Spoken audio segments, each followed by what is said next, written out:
Jai Hind student, welcome to biology class.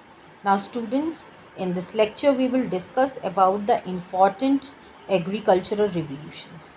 So we are going to discuss the revolution related to agriculture. Agricultural field में कौन कौन से revolution start हुए और वो किस मोटिव से स्टार्ट हुए थे, उनका क्या मेन ऑब्जेक्टिव था, ये हम डिस्कस करेंगे. Now various types of revolution in agriculture after independence in India they have started. Okay, now जिसमें से सबसे मेन रिवोल्यूशन था that was a green revolution. Now ये रिवोल्यूशन जो है basically it was started for the increase in order to increase the production of food grain के production को increase करने के लिए ये ग्रीन रिवोल्यूशन स्टार्ट हुआ था. ओके, स्पेशली वीट अगर हम बात करें गेहूं का. Okay, and how it was implemented by using the high yielding variety of seeds. ठीक है, आपने हाइब्रिड सीड्स पढ़ी हैं जो कि हाई यील्डिंग वैरायटी सीड्स होती हैं, उनको यूज़ करके प्रोडक्शन को इंक्रीज़ किया गया था. ओके, सो इन 1960 में ये रिवोल्यूशन जो है स्टार्ट हुआ था in order to increase the production of seeds, जिसमें वीट भी था, राइस था, मेज़ था, सारी भी जो सीड्स थी. Okay, and this was prove to be a great success in most parts of the country also. Means hybrid seeds, HIV seeds जो थी, हाइब्रिड सीड्स यूज़ करने से जो क्रॉप प्रोडक्शन था that was tremendously increased. Okay, now next revolution was the white revolution. ओके, ये जो बेटा नाम दिए गए हैं green, white, blue, okay, golden, ये जो अभी आप पढ़ोगे ये जो है टाइप ऑफ क्रॉप के रिस्पेक्ट में दिए गए हैं जिससे कि आपको याद करने में इजी रहे. ठीक है, ग्रीन रेवोल्यूशन एग्रीकल्चर से रिलेटेड है क्योंकि वहाँ ग्रीन सब होता है एग्रीकल्चर से रिलेटेड चीज़ें, तो उसको ग्रीन रेवोल्यूशन दे दिया गया. वाइट रेवोल्यूशन जो था that was related to the dairy जो भी मिल्क से रिलेटेड चीज़ें थी. So operation flood in 1970 an initiative of National Dairy Development Board has led to revolution in milk production in India. ठीक है, मिल्क प्रोडक्शन को इंक्रीज़ करने के लिए ये रिवोल्यूशन स्टार्ट हुआ था 1970 में under the name operation flood. Okay, the world's largest dairy development program transformed India from a milk deficient nation to a world largest milk producer. और जो भी प्रोग्राम्स, डेवलपमेंट प्रोग्राम्स इस रिवोल्यूशन के under start हुए उसकी वजह से जो इंडिया तो था जो that was facing problem of less milk production. ठीक है, जो कि प्रॉब्लम हो रही थी that has changed into the world largest milk producing country. ठीक है, वो प्रोडक्शन जो है वो इंक्रीज़ हो गया after the implementation of this revolution.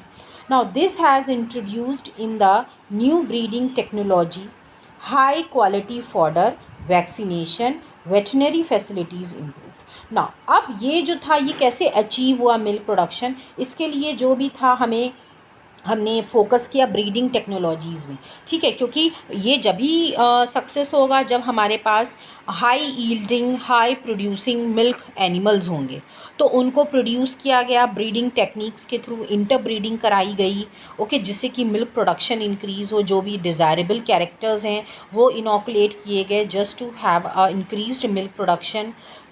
जो फॉडर की क्वालिटी थी उसको इंक्रीज़ किया गया, हाई फॉडर की क्वालिटी को, हाई क्वालिटी फॉडर जो है प्रोवाइड किया जाता था.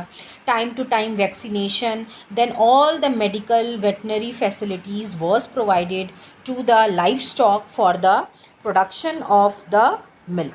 नेक्स्ट रिवोल्यूशन था ब्लू. ना ब्लू जब हम कलर की बात करते हैं तो वाटर से रिलेट करते हैं.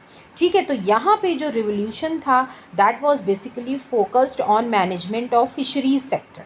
ठीक है, फिशरीज सेक्टर पे ये इसका मेन फोकस था. And this revolution led to the increase in both fish production also and productivity also from aquaculture and fisheries resources of the inland and marine fishes. Different practices implement की गई. Inland capture fishing जो कि आप already जो है इसको अभी आप और पढ़ोगे, अभी जब हम लोग पिसिकल्चर के बारे में पढ़ेंगे तब आप जानोगे ये क्या होता है. बट ये सब प्रैक्टिसेस यूज़ की गई जिसके थ्रू जो था फ़िश का प्रोडक्शन और प्रोडक्टिविटी दोनों ही इंक्रीज़ हुई ना। और इसके अलावा और भी बहुत सारे रिवोल्यूशन हैं जो कि स्टार्ट हुए, जिसमें एक येलो रिवोल्यूशन है that is related to the oil seed production, क्योंकि जो ऑयल होता है वो येलो कलर का होता है, तो उसको उसी से कोरिलेट किया गया है। तो यहाँ पे ऑयल सीड्स, ज़्यादा से ज़्यादा ऑयल सीड प्रोडक्शन पे एम्फोसिस दिया गया, जिससे कि ऑयल का प्रोडक्शन इंक्रीज़ हो सके। देन गोल्डन फाइबर रिवोल्यूशन, जो कि जूट प्रोडक्शन के लिए था। जूट का कलर जो है कुछ गोल्डन ब्राउन सा होता है, that's why it is named as golden fiber revolution. Golden revolution, that was related to the horticulture. Then silver revolution, that was related to the increased production of cotton. और lastly जो हम बात करें red revolution, that was the meat production से related था।